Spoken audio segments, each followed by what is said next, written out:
స్తోత్రము కలుగునుగాక. మీరు కూడా ప్రార్థించి ప్రయాసపడి రాగలిగినందుకు ప్రభుకు స్తోత్రములు. ఈ దినము పరిశుద్ధాత్మ దేవుడు మనకు సహాయం చేసే కొలది హెబ్రీ పత్రిక 3వ అధ్యాయము 2వ వచనాన్ని ఆధారం చేసుకుని కొన్ని సంగతులు మనం పరిగెరుకోవడానికి ప్రయత్నం చేస్తాం.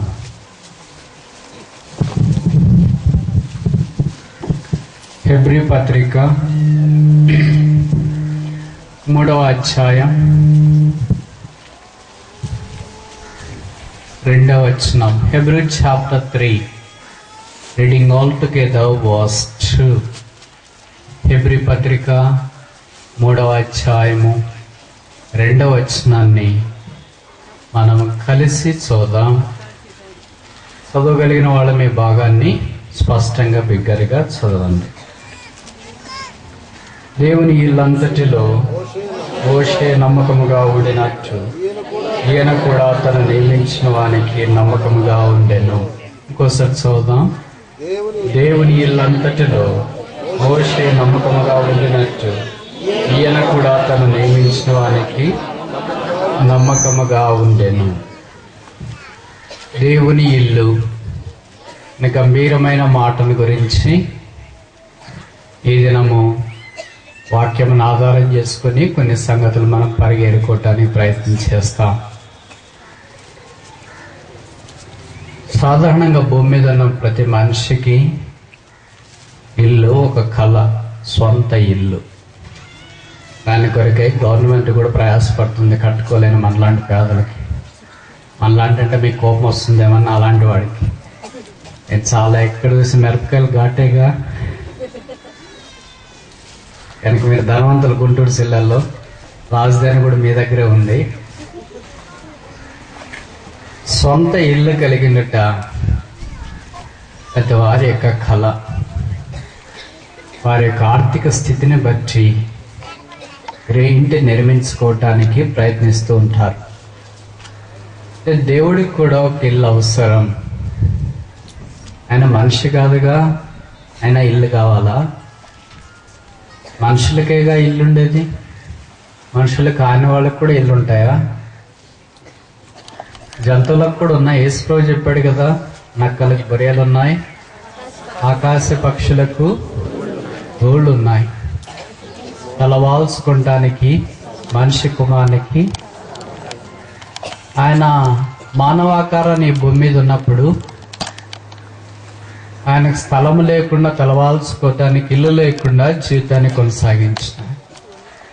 అయితే సిలువలో మన కొరకై యాగము బలిని అర్పించిన తర్వాత ఆయన రక్తము ద్వారా కొనబడి సంపాదించబడిన ప్రజలు ఆయన ఇల్లుగా చేయబడ్డారు. ఆయనకి 2 ఇళ్ళు ఉన్నాయి. ఒకటి పరలోకములో, ఒకటి భూమి మీద. ఆయనకి 2 అడ్రస్లు ఉన్నాయి. ఒకటి పరలోకపు అడ్రస్సు, ఒకటి భూమి మీద అడ్రస్. పరలోకంలో అడ్రస్సు, పరలోకంలో ఇంటికి ప్రస్తుతానికి ఇప్పుడు మనం వెళ్ళలేము. ఎవరు ఇక్కడ ఉన్న వాళ్ళు ప్రస్తుతానికి వెళ్ళాలని కూడా మనకు కోరుకోకూడదు. భూమి మీద ఉన్న ఆయన ఇల్లు, ఆయన అడ్రస్ దగ్గరికి అందరు రావాలని ఆయన కోరుతున్నాడు. ఇక బైబిల్లో రాశారు, యేసుక్రీస్తు అందరికీ ప్రభువు. అందరి కొరకు భూమి మీదకి వచ్చినాడు, అందరి కొరకు జీవించినాడు, అందరి పాపములు భరించట కొరకే శిలువ మీదకి వెళ్ళాడు, అందరి కొరకే రక్తం కార్చాడు, అందరి కొరకే చనిపోయాడు, అందరి కొరకే సమాధి చేయబడ్డాడు, అందరి కొరకే తిరిగి లేచినాడు, అందరి కొరకే తిరిగి రానయ్యున్నాడు. అంటే ఆయన యందు విశ్వాసం ఉంచిన వారందరి కొరకు. కానీ యేసు ప్రభు యొక్క రక్తమును ఆశ్రయించి పాపక్షమాపణ, మారు మనస్సు పొంది ఆయనతో సహవాసం కలిగిన వారు ఆ దేవుని ఇంటిగా చేయబడుతున్నారన్న సంగతి మనకు పరిచయం. ఇది కనిపించే ఒక కట్టడమైన చర్చి కావచ్చు, కానీ ఇది కనబడిన అదృశ్యమైన దేవుని సంఘం. అదే ఆయన ఇల్లు. ఎక్కడ ఇద్దరు ముగ్గురు నా నామమున చేరి వస్తారు వారి మధ్య నేనుంటాను అని యేసు ప్రభు వారు స్వయాన సెలవిచ్చిన మాట. ఇప్పుడు ఇంతమంది మనం చేరి వచ్చినాం. ఇద్దరు ముగ్గురి కంటే ఇక్కడ ఎక్కువ మంది ఉన్నారా తక్కువ మంది ఉన్నారా? ఎక్కువ మంది ఉంటే ఇద్దరు లేదా ముగ్గురున్నా యేసు ప్రభు ఇక్కడ ఉన్నాడు. యేసు ప్రభు ఎక్కడుంటే అక్కడ ఆయన ఇల్లే. ఆయన ఎక్కడున్నా పర్లేదు, ఆయనకు అది ఇల్లే. కనుక దేవుని ఇంటిగా మనం చేయబడ్డం చాలా ప్రాముఖ్యం. అనేకసార్లు రక్షించబడిన వారు దేవుని సంఘం యొక్క అనుభవంలోనికి రావడం చాలా అరుదు. అయితే దైవజనుడు భక్త్ సింగ్ గారి ద్వారా దేవుడు మనకు అనుగ్రహించిన ఈ వాక్యపు వెలుగు, సంఘ ప్రత్యక్షత మనం రక్షించబడ్డ మాత్రమే కాకుండా ఆ రక్షణలో ఎదుటి కొరకై అపోస్తలుల బోధ, సహవాసం, ప్రార్థన, రొట్టె విరుచుట ఇవన్నీ దేవుడు మన కొరకే సిద్ధపరిచినాడు. ఈ వాక్యపు వెలుగును బట్టి కొత్త నిబంధనలోని క్రీస్తు యొక్క సంఘానికి చాలా సమీపంలో ఉన్న దర్శనాన్ని దేవుడు తన దాసుల ద్వారా మనకు అనుగ్రహించి ప్రస్తుత కాలంలో ఉన్న పాపాత్మలమైన మనము కూడా రక్షణార్థమైన వెలుగును అనుభవించి ఆయన యొక్క సంఘములో భాగములుగా చేయబడి ఆయన యొక్క ఇంటిలో ఒక కుటుంబ వ్యక్తిగా అనగా కుటుంబ సభ్యుడిగా చేయబడాలని దేవుని యొక్క కోరిక. అపోస్తలుడైన పౌలు హెబ్రీయులకు రాస్తూ దేవుని యొక్క ఇంటి ప్రాశస్త్యతను జ్ఞాపకం చేయలేని వారికి కోరుతూ ఉన్నాడు. అందుకే మీరు గమనించినారో లేదో, బైబిల్లో దేవుని ఇల్లు లేదా ప్రత్యక్ష గుడారము అనే దాని గురించి దాదాపు 50 అధ్యాయాలు రాశారు. నిర్గమకాండంలో చాలా అధ్యాయాలు రాశారు. 25 అధ్యాయం మొదలుకొని 40 అధ్యాయం దాకా దాదాపు 16 అధ్యాయాలు 17 అధ్యాయాలు ప్రత్యక్ష గుడారాన్ని గురించి రాసినారు. అంటే దేవుడికి దేవుని ఇల్లు ఎంతో ప్రాశస్తమైనదని ఇట్టే మనకు అర్థమవుతుంది. సరే, ఈ దేవుని ఇంటి దగ్గర ఉన్న వాళ్ళు ఎవరు, వాళ్ళ బాధ్యతలు ఏంటి, ఎలాగున్నారు, వాళ్ళు ఎలాంటి వాళ్ళు అనేది పరిశుద్ధాత్మ దేవుడు సహాయం చేసే కొద్ది మనం చూడటానికి ప్రయత్నం చేస్తాం. మనందరికి చాలా పరిచయమైన ఒక వ్యక్తి మనకు కనిపిస్తున్నాడు ఇక్కడ. దేవుని ఇంట్లో మోషే నమ్మకముగా ఉండినట్లు ఈ వ్యక్తిని గురించి మనం తర్వాత చూడటానికి ప్రయత్నం చేస్తాం రెండో సెషన్లో. ఇప్పుడు మొదటి సెషన్లో మనం ఏం చూస్తాం, ఇంకా దేవుని ఇంట్లో ఎవరు కనిపిస్తున్నారు? మొట్టమొదటి దేవుని ఇంట్లో కనిపించిన వ్యక్తి ఎవరు?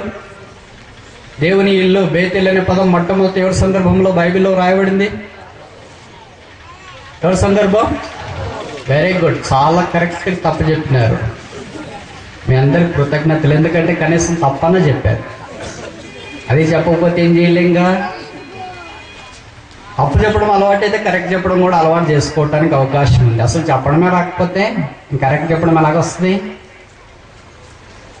బేతేల్లో మొట్టమొదట బైబిల్లో ఎవరి విషయం చెప్పబడింది?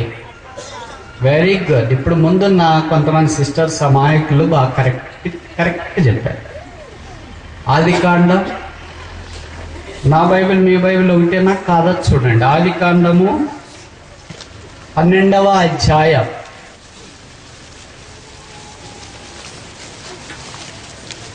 ఆదికాండము 12వ అధ్యాయం 8వ వచనం నేను చదువుతా. ఆదికాండం 12:8. Genesis chapter 12 verse 8. ఆదికాండం 12:8. అక్కడ నుండి అతడు బయలుదేరి, అతడంటే అబ్రాము లేదా అబ్రహాము, మనం అబ్రహాముగానే ఆలోచించడానికి ప్రయత్నం చేస్తాం. 12వ అధ్యాయంలో ఇంకా అబ్రాముగానే ఉన్నాడు.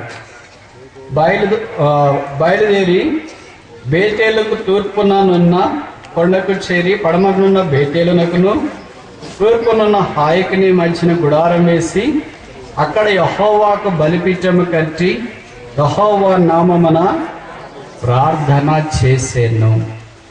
కనుక నాకు తెలిసి బైబిల్లో బేతేలు అనే మాట మొట్టమొదట అబ్రహామును గురించి చెప్పబడిన సందర్భంలోనే వ్రాయబడిందంటే తప్పు కాదేమో.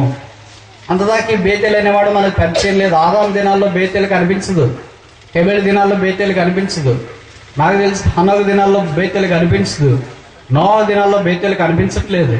కానీ అబ్రహాం దినాలకు వచ్చేటప్పటికి బేతేలు కనిపిస్తుంది. ఎందుకు ఆ దినాల్లో కనిపించట్లేదు? ఆ దినాల్లో రక్షించబడమే గొప్ప.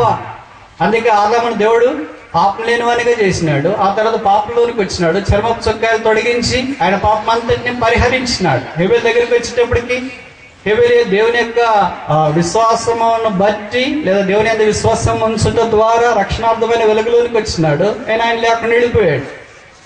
ఆ తర్వాత హానోకు, నోవా, వీరి దగ్గరికి మనం వచ్చినప్పుడు వీరు దేవుని యొక్క నీతిని ప్రకటిస్తున్నారు, నీతిగా జీవిస్తున్నారు, దేవునితో నడిచినారు.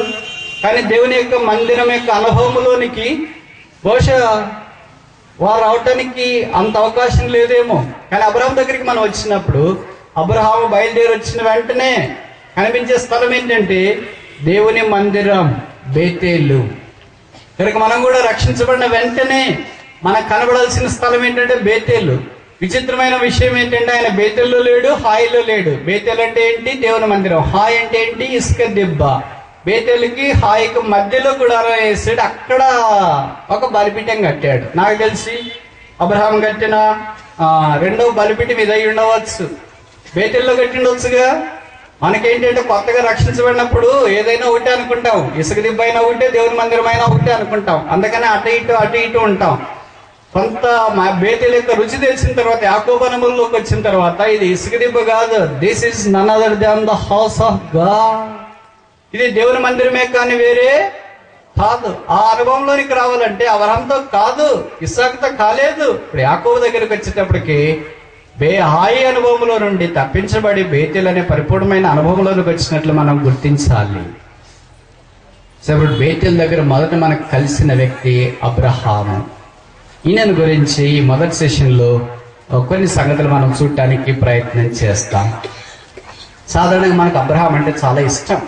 పాత నిబంధనలో వాళ్ళకి కూడా చాలా ఇష్టం అబ్రహాం అంటే.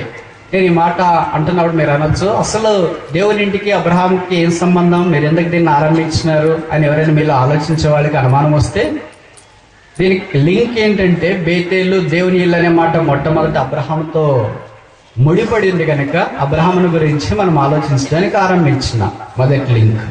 రెండవ లింక్ ఏంటంటే హెబ్రీయులకు రాస్తూ అపోస్తలుడైన పౌలు 11వ అధ్యాయంలో విశ్వాస వీరుల చరిత్ర తాను రాయటానికి ఆరంభించినప్పుడు నాకు తెలిసి హెబేలు మొదలుకొని విశ్వాస వీరులు రాస్తూ చాలా మంది దాకా రాశారు. కొంతమంది పేర్లు చెప్పడానికి కుదరదని, కొంతమంది రంపాలతో కోయబడ్డారు, గుహల్లో ఉన్నారు, బంధించబడ్డారు. అలాగా అపోస్తలుడైన పౌలు రాస్తూ ఆ మధ్యలో ఉన్న అబ్రహాముల గురించి దాదాపు 10 వచనాలకు పైగానే రాసినట్లు మనకు పరిచయం.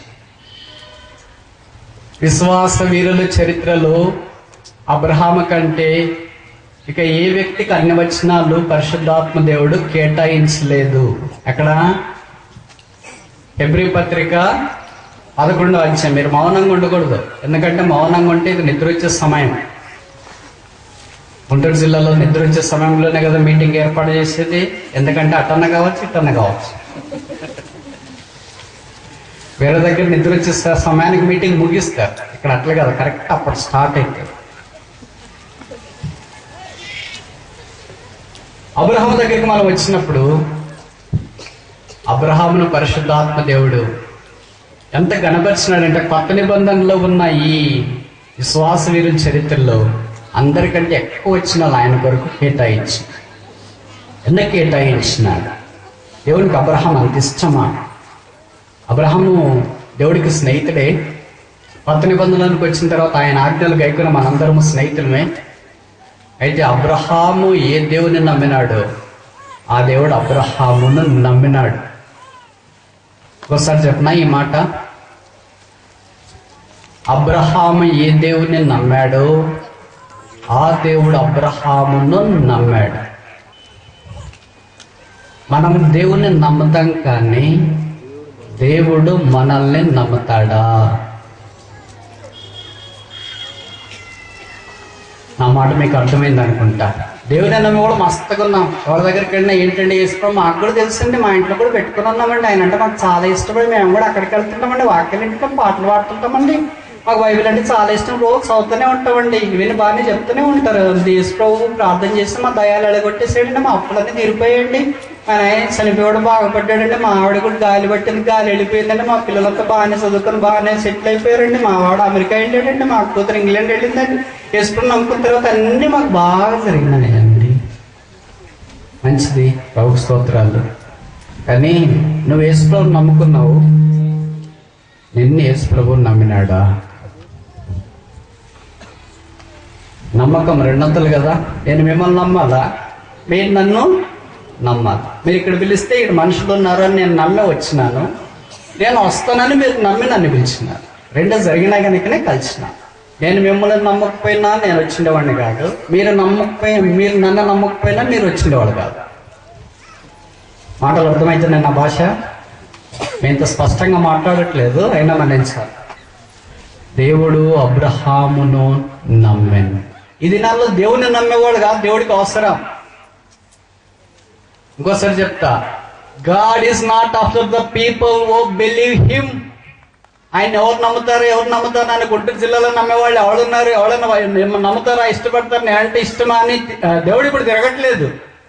ఆయన ఎవరి కొరకు తిరుగుతున్నాడంటే, నేను నమ్మేవాళ్ళు ఇక్కడ గుంటూరు జిల్లాలో పల్నాడు ప్రాంతంలో రెంటచింతల డేరాల్లో ఎవరైనా ఉన్నారా?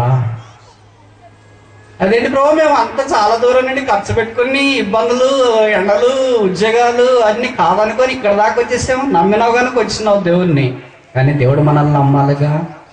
దేవుని నమ్మినావు కనుక ఇక్కడికి వచ్చినావు. దేవుడు మనల్ని నమ్మితే దేవుడు ఇక్కడికి వస్తాడు. మనం దేవుని నమ్మాం కనుక మనం ఇక్కడికి వచ్చినాము. దేవుడు మనల్ని నమ్మితే ఎక్కడికి వస్తాడు? ఇక్కడ నమ్మేవాళ్ళ దగ్గరికి వస్తాడు. నమ్మని వాళ్ళ దగ్గరికి ఎందుకు వస్తాడు? దారంబడి పోతా ఉన్నారు, మస్తుకు పోయేవాళ్ళు పోతూనే ఉంటారు. ఆయన ఎవరు నమ్ముతారో వాళ్ళ దగ్గరికి వెళ్తారు. ఎంఐ గ్రామానికి 2 మనుషులు వెళ్ళిపోతూ ఉంటే వాళ్ళ దగ్గరికి వెళ్ళాడు. ఇంక చాలా మంది ముందు వెనక వెళ్తా ఉంటారుగా. 7 మైళ్ళ దూరంలో కేవలం 2 భార్య భర్తలు వెళ్తా ఉంటారా ఏంటి? చాలా మంది వెళ్ళేవాళ్ళు. వాళ్ళ ఎంబడి యేసు ప్రభు వెళ్ళిన బైబిల్లో రాయలేదుగా. ఆ 2 ఎంబడి వెళ్ళినాడు అని రాస్తున్నారు. కారణం ఏంటంటే దేవుడు వారిని నమ్మాడు. మనం ఎవరిని నమ్ముతామో వాళ్ళతోనే మన సంగతులు మనం మాట్లాడుకోవడానికి ఇష్టపడతాం, మన హృదయం విప్పుకోవడానికి ఇష్టపడతాం. ఎవరిని మనం నమ్మమో వాళ్ళతో మనం మాట్లాడి praise Lord brother, praise Lord అక్క, ప్రైజ్ లార్డ్ బాగున్నారా బాగా. అదే మనం నమ్మే వాళ్ళతోనైతే కూర్చొని ఏం టిఫిన్ చేశారు, ఎలాగున్నారు, ఏంటి కష్టాలు ఏంటి, మీరు ఈ మధ్యలో కనిపించట్లేదంటే ఏం చెప్తావు కష్టాలు, పర్వాలేదు చెప్పండి, ప్రార్థన చేస్తాం. వాళ్ళని నమ్మితే మనం చెప్పడానికి ఇష్టపడతాం. దేవుడు అబ్రహాం నమ్మినాడు. అందుకే దేవుడు అబ్రహాంకి చెప్పాడు, అబ్రహమా నేను చాలా చేయాలనుకుంటున్నాను, చెప్పమంటావా? నీ ఇష్టం ప్రభు, చెప్పాలి. నన్ను నమ్మితే చెప్పు, లేకపోతే లేదు. కొంతమంది అంటుంటారు, బ్రదర్ ఎవరికి చెప్పొద్దండి బ్రదర్, ప్రార్థన మాత్రం చేయండి. నేను అంటుంటాం, మీరు ఎవరికి చెప్పనని నన్ను నమ్మితే మీరు చెప్పండి, లేదు నాకు చెప్పడం మీకు అవసరం లేదనుకుంటే మరీ మంచిదే. కానీ చెప్పిన తర్వాత వేరే వాళ్ళకి చెప్తారేమో. ఎందుకంటే చాలా మంది విధానాలు అలాగే ఉంటారు. నేను చెప్పింది మీకు, మీరు చెప్పిన వాళ్ళకి చెప్పిన వాళ్ళకి దేశమంతా TV9 కంటే ఇంకెక్కువ తిరిగేసి వస్తారు. అలాంటి దేవుడు నమ్ముడు. ఊరికే మనం వచ్చి పోతుండాలి, కూర్చొని పోతుండాల్సింది. మేము కూడా దేవుడిని నమ్ముకున్నామండి, సరే పర్లోక రాజ్యంలో కేడ దగ్గర ఉండి. దేవుడు నమ్మిన వ్యక్తులను దేవుడు జ్ఞాపకం చేసుకోవాలనుకోవాలి. అలాంటి వ్యక్తుల్లో ప్రథముడు అబ్రహాము దేవుని నమ్మాను. దేవుడు అబ్రహామును ఇప్పుడు చేరి వచ్చిన మనల్ని దేవుడు నమ్ముతున్నాడా? మనం దేవుని నమ్మిన సంగతి పక్కన పెట్టి, ఎందుకంటే ఇక్కడ చాలా మంది దేవుని నమ్మిన వాళ్ళే వచ్చినారు. దేవుడు మనల్ని నమ్ముతున్నాడా? పలానా వ్యక్తిని నమ్మాలి, పలానా సహోదరిని నమ్ముతాం. అబ్బా వాడిని నమ్ముతాం కదా, కంపండి తాటిబట్టి వాడు 4 కూడా నమ్ముతారా? మన ఇంట్లో మనల్ని, మన మందిరంలో మనల్ని నమ్ముతారా? మన ఇరుగు పొరుగు నమ్ముతారా? మన పక్కన పొలాలలో మనల్ని నమ్ముతారా? వీళ్ళే నమ్మకపోతే దేవుడు ఎట్లా నమ్ముతాడు? నమ్ముతాడా లేదా? దేవుడు నమ్మకపోతే మాకేం బ్రదర్, నీకేమి కాదు, దేవుడికి కూడా ఏం కాదు. కానీ నీ ద్వారా ఇతరులకు ఆశీర్వాదం రావడం ఆగిపోతుంది. అబ్రహాం దేవుని నమ్మి రక్షించబడి ఆయన దాన్ని ఆయన వెళ్ళిపోయింటే ఆయన ఆశీర్వాదం మనకు వచ్చింది కాదు. దేవుడు ఆయన నమ్మినాడు కనుక ఆయన ఆశీర్వాదం ఇప్పుడు మనకు వచ్చింది. అందుకే ఆదికాండంలో మనం చూస్తాం, దాదాపు 50 అధ్యాయాలు అబ్రహాముని గురించి దాదాపు 12 అధ్యాయాలు రాసినారు. యోసేపుని గురించి కూడా దాదాపు 5 అధ్యాయాలు రాశారు. అబ్రహాము 70 సంవత్సరాలు పిలువబడ్డాడు. 100 సంవత్సరాలు దేవుడితో నడిచినాడు. 100 సంవత్సరాలకి ఎన్ని అధ్యాయాలు రాశారు? అబ్రహాముని గురించి 12 అధ్యాయాలు రాశారు. మనల్ని గురించి రక్షించబడి ఎంతకాలం అయింది? 20 ఏళ్ళు, 30 ఏళ్ళు, 40 ఏళ్ళు, 50 ఏళ్ళు. మనల్ని గురించి బైబిల్ ఒక వాక్యాన్ని 0 రాస్తారా? ఎవరేంటి రాస్తారా, రాయరా? వెరీ గుడ్, బాగా చెప్తున్నారు మీరు. మనల్ని గురించి ఎవరు రాస్తారు? రాస్తే సాతాను రాసుకోవాల్సిందే. దేవుడు అలాగే రాస్తాడు మనల్ని గురించి. మన సంగతి ఆయనకు బాగా తెలుసుగా. అందుకే దేవుడు అబ్రహాము దేవుడు అని అనిపించుకోవటానికి ఇష్టపడ్డాడు. అబ్రహాము దేవుడు, ఇస్సాకు దేవుడు, యాకోబు దేవుడు. ఆయన పేరు అదంట. దేవుని పేరు ఏంటంటే నేను అబ్రహాము దేవుణ్ణి, యాకోబు దేవుణ్ణి, ఇస్సాకు దేవుణ్ణి. దేవుడు మన దగ్గరికి వచ్చినప్పుడు మనం అలాగే రెండు చింతల దేవుడు, గుంటూరు దేవుడు, పల్నాడు దేవుడు అని అనిపించుకోవటానికి ఇష్టపడతాడు. అబ్బా వాళ్ళ దయచేసి నన్ను వాళ్ళకి కలపొద్దండి, ఏదన్నా ఆధారం నేను బతుకుంటా. అబ్రహాము దేవుడు ఆయన, మన పితరుల దేవుడు. అనేక సందర్భాల్లో రాస్తొస్తారు కదా. అబ్రహాముకి ఎలాంటి దేవుడిగా ఆయన ప్రత్యక్షపరచబడ్డాడు. 5 విషయాలు మీ గమనానికి తీసుకుని వచ్చి ముగించడానికి ప్రయత్నం చేస్తాం. మొదటిది అపోస్తలుల కార్యములు 7వ అధ్యాయం.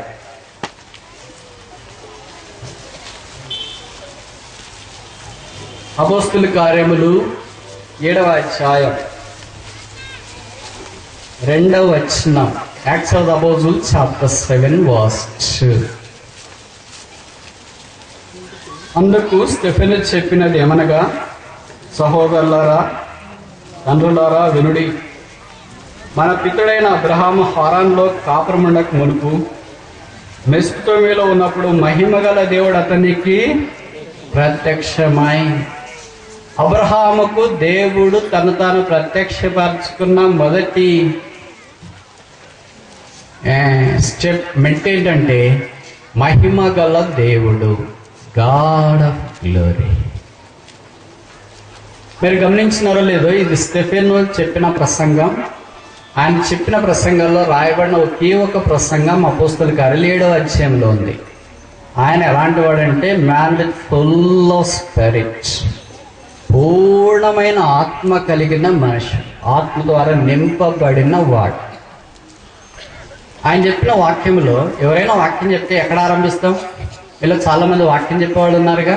మీరు వాక్యం చెప్పడానికి మీకు అవకాశం ఇచ్చినారు, ఎక్కడ ఆరంభిస్తారు? నేను ఈ మాట చెప్తే మీరు అనొచ్చు, ఇవ్వట్లేదు బ్రదర్, ఇవ్వండి అప్పుడు చూడండి అంటారా? ఒకవేళ మీకు ఎవరైనా అవకాశం ఇచ్చిన వాక్యం చెప్పమని ఎక్కడ ఆరంభిస్తాం? అప్పుడేంటి, అందరికీ దొరికిన బాధితుడు ఎవరంటే ఆదాము. ఆదాముతో మనం ఆరాధిస్తాం. ఆదాము వల్ల మనకి ఇంత కష్టాలు వచ్చినా, ఆయన పాపం చేస్తే ఆయన తప్పిపోయాడు, ఆయన జీవితం ఎలాగైపోయింది, అందుకే ఇప్పుడు మనం ఇంత కష్టపడతామని ఎవరైనా ఆదాముతో ఆరంభిస్తాం.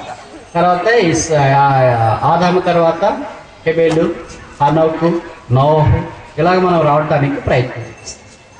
కానీ స్టెఫెను తన ప్రసంగం ఆరంభించేటప్పుడు ఆదాముల గురించి ఆరంభించలేదు, హెబెలుతో ఆరంభించలేదు, హనోకుతో ఆరంభించలేదు, నోహుతో ఆరంభించలేదు. ఎవరితో ఆరంభించినాడు?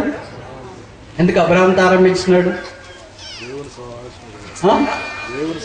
మిగతా వాళ్ళతో ఎందుకు ఆరంభించలేదు? ఎవరైనా మనం వాక్యం చెప్పేటప్పుడు మొట్టమొదటి ఆదాముతోనే ఆరంభిస్తాంగా. కానీ స్టెఫెను అలాగా ఆరంభించలేదు, ఆదాముతో, అబ్రహాముతో ఆరంభించినాడు. కారణం ఏంటంటే అబ్రహాము నీతికి గుర్తు, అబ్రహాము విశ్వాసమునకు గుర్తు, అబ్రహాము క్రొత్త నిబంధనకు గుర్తు, అబ్రహాము దేవుని స్నేహితునికి గుర్తు. అబ్రహామును దేవుడు నమ్మినాడు అంటే, ఒక మనిషిని దేవుడు నమ్మటాడడానికి అబ్రహాము గుర్తు. అబ్రహాము తన ఆశీర్వాదం మాత్రమే కాకుండా అనేకులకు ఆశీర్వాద కారణంగా ఉన్నాడు. కనుక ఈ కారణాలన్నింటిని బట్టి బహుశా స్టెఫెను అబ్రహాముతో తన ప్రసంగాన్ని ఆరంభించినాడేమో. కానీ అబ్రహాముకు దేవుడు మొట్టమొదటి ఎలా ప్రత్యక్షమాడని ఈ వాక్యం మనకి తెలియజేస్తుందంటే, మహిమ గల దేవుడు, గాడ్ ఆఫ్ గ్లోరీ. మనందరికీ దేవుడు మొట్టమొదటి ఇలాగే ప్రత్యక్షం కావాలని కోరుతున్నాడు. కనుక అబ్రహాము దేవుడు ఎలాంటి దేవుడు? మహిమగల దేవుడు. బేతేలు ఉన్న దేవుడు ఎలాంటి దేవుడు? మహిమగల దేవుడు. దేవుని ఇంట్లో ఉన్న దేవుడు ఎలాంటి దేవుడు? మహిమగల దేవుడు. ఏ మహిమ? ఏ మానవుడు ఊహించలేని మహిమ, గ్రహించలేని మహిమ, వివరించలేని మహిమ, గుర్తించలేని మహిమ, ఎరగలేని మహిమ, అనుభవించలేని మహిమ. ప్రతి మానవుని యొక్క అక్కరకు, ప్రతి మానవుని యొక్క జ్ఞానమునకు, ప్రతి మానవుని యొక్క సమస్తమునకు మించిన ఈ మహిమను దేవుడు యేసుక్రీస్తు ప్రభు ద్వారా మనకు కనపరచాలని సంకల్పించి, అందుకే కాలం సంపూర్ణమైనప్పుడు దేవుడు తన కుమారుణ్ణి మన కొరకై పంపెను. గలతీ 4:4 మనం చూస్తాం.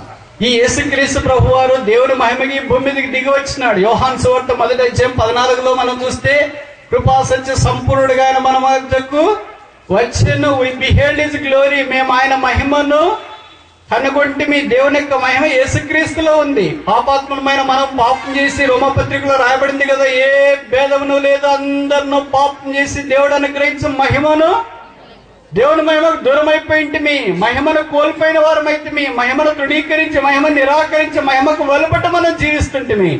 ఈ మహిమకు వెలుపటున్న పాపాత్ముడైన మానవుని తిరిగా మహిమలోనికి తీసుకుని వచ్చి కొరికే మహిమ గల దేవుడు అబ్రాహాముకైతే మెసొపొతామియాలో ప్రత్యక్షమయ్యాడు. మన దగ్గరికి వచ్చేటప్పటికైతే ఆ కల్వరి శిలువలో ప్రత్యక్షమయ్యాడు. అబ్రాహాం కొరకైతే ఈ దేవుడు చనిపోలేదు, మన కొరకైతే ఈ దేవుడు శిలువలో చనిపోవడానికి ఇష్టపడ్డాడు.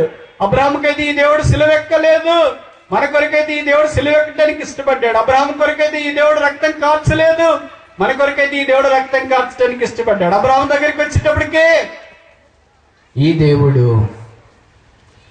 మానవుల కొరకై గాయపరచబడలేదు, మన దగ్గరికి వచ్చేటప్పటికి ఆయన గాయపరచబడ్డాడు. అబ్రహాం దినాల్లో ఈ దేవుడు శాపముగా చేయబడలేదు, మన దగ్గరికి వచ్చేటప్పటికి ఈ దేవుడు శాపముగా మార్చబడ్డాడు. అబ్రహాము దినాల్లో ఆయన మానవుల కొరకు చనిపోలేదు, మన దగ్గరికి వచ్చేటప్పుడు ఆయన మానవుల కొరకై చనిపోయాడు. ఇక్కడికి ఆశల దగ్గరికి పాపాత్ముడైన మానవుడు వచ్చినప్పుడు రక్షించబడుతున్నాడు, పాపక్షమాపణ మారు మనసు పొందుతున్నాడు. ఇంకా ఈ మధ్యాహ్నం నువ్వు యేసు ప్రభువుని ఎరగకుండా ఉంటే ఈ 3వ మాసంలోనికి దేవుడు నేను తీసుకుని వచ్చిన ఉద్దేశం ఏంటంటే నువ్వు ఆ మహిమగల దేవుడిని ఎరగాలని, గుర్తించాలని, గ్రహించాలని, ఆ దేవుని యొద్దకు రావాలని, పాపాలు క్షమించబడాలని, జీవితం మార్చబడాలని చెప్పిన సఖ్యమును మహిమయుక్తమైన సంతోషం నీ హృదయంతరంగంలో దావానంలో పెళ్ళికి వ్యాపింప చేయాలని, నువ్వు దేవుని నమ్మాలని, దేవుడు నిన్ను నమ్మాలని కోరి దేవుడు ఈ దినాన్ని నేను ఇక్కడికి తీసుకుని వచ్చినాడు. ఆయన యొక్క మహిమ శిలువలో వెల్లడి చేయబడింది. అందుకే బైబిల్లో రాయబడింది ఏంటంటే యేసు ప్రభువు అన్నాడు యోహాను సువార్త 17:4 తండ్రి చేయటకు నీవు నాకు అనుగ్రహించిన పని భూమి మీద నేను సంపూర్ణముగా నెరవేర్చి నిన్ను మహిమపరచితిని. యేసుక్రీస్తు ప్రభు యొక్క సేవా పరిచర్య ముగింపు ద్వారా, శిలువ బలియాగము ద్వారా ఆ మహిమను దేవుడు మనకు అనుగ్రహించినాడు. ఆయన మహిమ ఎలాంటిదంట, ఎవడునో సమీపింపురాని మహామహిమలు అమరత్వము కలిగి శ్రీమంతుడు, అద్వితీయ సత్య దేవుడు, తానే యుగములకు రాజు, సర్వాధికారి, భూపతులకు అధిపతి, ఆది సంభూతుడు, ద్రోగణ తేజస్సులు, ఎవడునో సమీపింపురాని మహామహిమలో నివసిస్తున్న ఆ అల్ఫయు ఒమేగా అయిన దేవుడు, మృత్యుంజయుడైన దేవుడు, మరణమును ఓడించిన దేవుడు, సమాధిని గెలిచిన దేవుడు, సమాధిని బంధించి తిరిగి లేచిన యేసుక్రీస్తు ప్రభువారు పాపంలో పడి చెడిపోయిన మానవుణ్ణి తన యొక్క శిలువ రక్తము ద్వారా కొన్ని కడిగి శుద్ధీకరించి పాపక్షమాపణ అనుగ్రహించి మారు మనసు దయచేసి శిలువ వెలుగులోనికి తీసుకుని వచ్చి శిలువ మహిమను తనకు దయచేసి తన ఇంటిలో ఒక కుటుంబస్తుడిగా చేయాలని యేసు ప్రభు కోరుతున్నాడు. ఇది దేవుని యొక్క దయాపూర్వకమైన సంకల్పం. నీవును ఆ ఇంటిలో భాగము కావాలని కోరితే డబ్బులు ద్వారా కలగదిది, నీతి ద్వారా కలగదిది, భక్తి ద్వారా కలగదిది, వ్యయ ప్రయాసాల ద్వారా కలగదిది, దాన ధర్మాల ద్వారా కలగదిది, మంచితనం ద్వారా కలగదిది. ఓ ప్రభువా, ఇది నీ కృపయే, గొప్ప క్రయధనము ఆయన మన కొరకై చెల్లించినాడు. కనుక యేసు ప్రభుని ఎరగని వారు ఈ మధ్యాహ్నం ప్రభు యేసునందు విశ్వాసం ఉంచుము. ఆయన నీ పాపలను క్షమించి కడిగి శుద్ధీకరించి నిన్ను రక్షించి తన ఇంటిలో కుటుంబస్తుడిగా చేస్తాడు. అప్పుడు దేవుని ఇంటిలో ఆరంభించబడిన అబ్రహాం యొక్క జీవితం మనలో కూడా ఆరంభం అవుతుంది. మెసొపొతామియాలో మహిమగల దేవుడు అబ్రహాము ప్రత్యక్షమయ్యాడు. ప్రత్యక్షమైన తర్వాత అబ్రహాం నేను నిన్ను అంగీకరించను, వెళ్ళిపో అని దేవునికి చెప్పింటే ఇది నన్ను అబ్రహాముకి చరిత్ర మనకు కనిపించేది కాదు. ఈ మధ్యాహ్నం దేవుడు నీ దగ్గరికి వచ్చినాడు, నీకు ప్రత్యక్షం అవటి కొరకు వచ్చినాడు, నీతో మాట్లాడట కొరకు వచ్చినాడు. యేసు నాకొద్దు, నా నుండి వెళ్ళిపో, ఈ సెలవు నాకొద్దు, పాపక్షమాపణ నాకొద్దు, మారు మనసు నాకొద్దు, ఈ క్రైస్తవ జీవితం నాకొద్దు, ఈ యేసు ప్రభు యొక్క శిలువ రక్తం నాకొద్దు, ఈ యేసే నాకొద్దంటే నష్టపోయేది నీవే. ఆ నష్టంలోనికి నీవు రాకున్నట్టు కొరకాయి యేసు ప్రభు నిన్ను ఆహ్వానిస్తున్నాడు. దేవుని ఇంటిలో నమ్మకముగా ఉన్న మోషే. కనుక దేవుని ఇంట్లో తన జీవితాన్ని ఆరంభించిన అబ్రహాముల గురించి కొన్ని విషయాలు మనం చూస్తున్నాం. ఎలాంటి దేవుడి ఇల్లు కడుతున్నాడు? మొదటిది, ఆయన మహిమ గల దేవుడు, గాడ్ ఆఫ్ గ్లోరీ. రెండోది, అబ్రహాము దేవుడు ఎలాంటి వాడు? ఆదికాండం 14వ అధ్యాయం. ఆదికాండం 14వ అధ్యాయం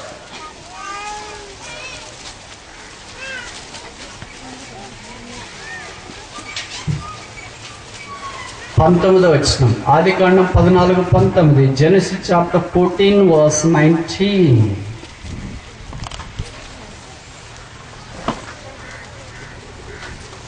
18 కూడా చదువుతాం మనం అర్థం చేసుకోవటానికి. మరియు షాలేము రాజైన మెల్కీసెదెకు రొట్టెను ద్రాక్షారసమును తీసుకుని వచ్చెను. అతడు సర్వోన్నతులకు దేవుని ఈ యాజకుడు. అప్పుడు అతడు అబ్రహామును ఆశీర్వదించి, ఆకాశమునకును భూమికిని సృష్టికర్తయును సర్వోన్నతుడైన దేవుని వలన అబ్రహాము ఆశీర్వదించబడిన గాక. ఎలాంటి దేవుడు ఈయన? సర్వోన్నతుడైన దేవుడు, ద మోస్ట్ హై గాడ్. వినిపిస్తుందే? మొదటిది ఏంటి? మహిమగల దేవుడు, గ్లోరియస్ గాడ్. రెండవది ఏంటి? సర్వోన్నతుడైన దేవుడు, హై గాడ్. ఎంత ఎత్తున్నాడు? హిమాలయ పర్వతాలు అంత ఎత్తా? ఎంత ఎత్తున్నాడు? తాటి చెట్టు అంత ఎత్తా? ఎంత ఎత్తున్నాడు? మనిషి అంతే అంత ఎత్తా? ఎంత ఎత్తున్నాడు? మొదటి ఆకాశం ఎత్త, రెండవ ఆకాశం ఎత్త, మూడవ ఆకాశం ఎత్త, ఏడవ ఆకాశం ఎత్త. ఎంత ఎత్తున్నాడంట? ఆయన ఆకాశం తన సింహాసనముగా, భూమిని పాదపీఠముగా చేసుకుని ఉన్నాడని బైబిల్లో రాయబడింది. కనుక ఆయన ఎత్తు ఊహించలేదు. అంటే ఇప్పుడు దాని సంగతి ఏంటంటే, ఇప్పుడు మనకు జ్ఞాపకం చేయబడే విషయం ఏంటంటే, ఆయన మానవుని యొక్క పాటన్నిటికంటే అంత గొప్పవాడు, అంత సర్వ ఉన్నతుడు. అబ్రహాం జీవితంలో అదే జరిగింది. మనం చూస్తాం కదా, 13వ అధ్యాయము 14వ అధ్యాయంలోనికి వచ్చేటప్పటికి అబ్రహాం చాలా కష్టతరమైన పరిస్థితిలో 14వ అధ్యాయంలో ఉన్నాడు. లోతుని చెరబట్టుకుని పోయారు కొంతమంది. మనం అయితే ఏమంటే వాళ్ళు మంచి పని జరిగింది, వాళ్ళు వచ్చినప్పుడు నేను ఉండింటే ఇంకా బాగుండి అన్ని పంపించుతాను అనుకుంటాం. అందుకే మనం ఇక్కడే ఉన్నాం. కానీ అబ్రహాం అలాంటి వాడు కాదు. తన తమ్ముడు చెరపట్టబడినని అబ్రహాము విని, చూడండి ఆదికాండం 14వ అధ్యాయం 14వ వచనం. ఆదికాండం 14:14. అబ్రాము తన తమ్ముడు చెరపట్టబడినని విని తన ఇంట పుచ్చి అలవర్చబడిన 318 మండుగును వెంట పెట్టుకుని దానమట్టుగా రాసులను చెరపట్టబడినని విని, చెరపట్టబడుట అనే మాట బైబిల్లో మొదటి ఇక్కడే రాశారు. అబ్రహాము దినాల్లోనే ఈ చెర వచ్చింది. అబ్రహాము దినాల్లోనే లోతుకి చెర వచ్చింది. కనుక లోతు లాంటి వాళ్ళు ఏం చేయబడుతున్నారు? కొన్నిసార్లు చెరపట్టబడుతున్నారు. అబ్రహాము లాంటి వాళ్ళు వింటే ఏం చేస్తారు? తన ఇంట పుట్టిన కొంతమందితో కలిసి వారిని చెరలో నుండి విడిపించడానికి ప్రయత్నం చేస్తారు. చెరలో నుండి విడిపించడానికి చేసే ప్రతి ప్రయత్నం అబ్రహాము యొక్క ఆత్మ. చెరలోనికి పంపించడానికి చేసే ప్రతి ప్రయత్నము అన్యుల యొక్క ఆత్మ. ఇది నాలో క్రైస్తవులమైన మనం ఏం చేస్తున్నాం? ఎవరికైనా కష్టాలు వస్తే, ఇబ్బందులు వస్తే, బాగా జరిగినాయి, బాగా వచ్చినాయి, ఇంకంతే, వాళ్ళు ఇంతటితో అయిపోయినారు. మనకి ఎక్కడుంది దేవుని యొక్క ఆత్మ? దేవుని యొక్క ఆత్మ అంతా పనిచేస్తున్నాడు అంటారా? దేవుని యొక్క కార్యక్రమం ఇలా జరుగుతాయంటారు. ఆ దినాల్లో అబ్రహాముకి తన తమ్మును ప్రేమించాలని ఎవరు చెప్పలేదు. 133వ కీర్తన లేదు, సహోదరుల ఐక్యత కలిగి నివసించడం ఎంత మేలు, ఎంత మనోహరము అని ఆ దినాల్లో రాయబడలేదు. ఈ దినాల్లో రాసిన, గోడకి రాసిన, టేప్ రికార్డుకి రాసిన, ఎక్కడ రాసినా జరుగుతుంది, రాస్తారు, చెప్పారు, రెంట్లేదు ఉంటుంది, వెళ్ళేవాళ్ళు వెళ్తారు, తిరిగి అన్ని. కానీ ఆ దినాల్లో అబ్రహాం అలాంటి వాడు కాదు. నా తమ్ముడు కదా, అంటే బంధువు కదా, నాతో పాటు ఉన్నవాడు కదా, నాతో పాటు వచ్చినాడు కదా, దేవుణ్ణి ఎలాగో అంగీకరించలేదుగా, వెళ్ళిపోలే అని అనుకోలేదు.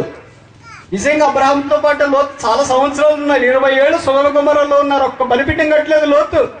బలిపీఠం అంటే దేవునితో సహవాసంలోనికి రావడానికి ఇష్టపడలేదు. ఇలాంటి దేవునితో సహవాసం లేనివాడు ఉంటేమి వెళ్తేనేమి అని అనుకోలేదు. అబ్రహాం ఏం చేసాడంటే వెళ్ళాడు. ఎవరి కొరకు? లోతు కొరకు వెళ్ళాడు. అబ్రహాములో ఉన్న ఈ సుగుణాన్ని దేవుడు చూచినాడు. అందుకే లోతును అన్ని రాజుల చేతిలో నుండి విడిపించడానికి దేవుడు ఇష్టపడ్డాడు. ఈ దినాల్లో అనేకులు పాప బంధకాల్లో బంధించబడిన వాళ్ళు ఉన్నారు. దయ్యాల చేత బంధించబడిన వారు, లోకం చేత బంధించబడిన వారు, ఇబ్బందుల చేత బంధించబడిన వారు. ఒక గాడిద పిల్ల రోడ్లో కట్టబడి ఉంది కదా, అలాంటి బంధించబడిన ఎన్నో ఉన్నాయి. విడిపించడానికి వెళ్ళేవాళ్ళు కావాలిగా. విడిపించడానికి వెళ్ళేవాళ్ళు కావాలంటే విడిపించబడాలనే ఆశ ఉండాల. ఆ ఆశ ఎక్కడి నుండి వస్తుంది? విడిపించిన వారిలో నుండి వస్తుంది. యేసు ప్రభు పేరేంటంట?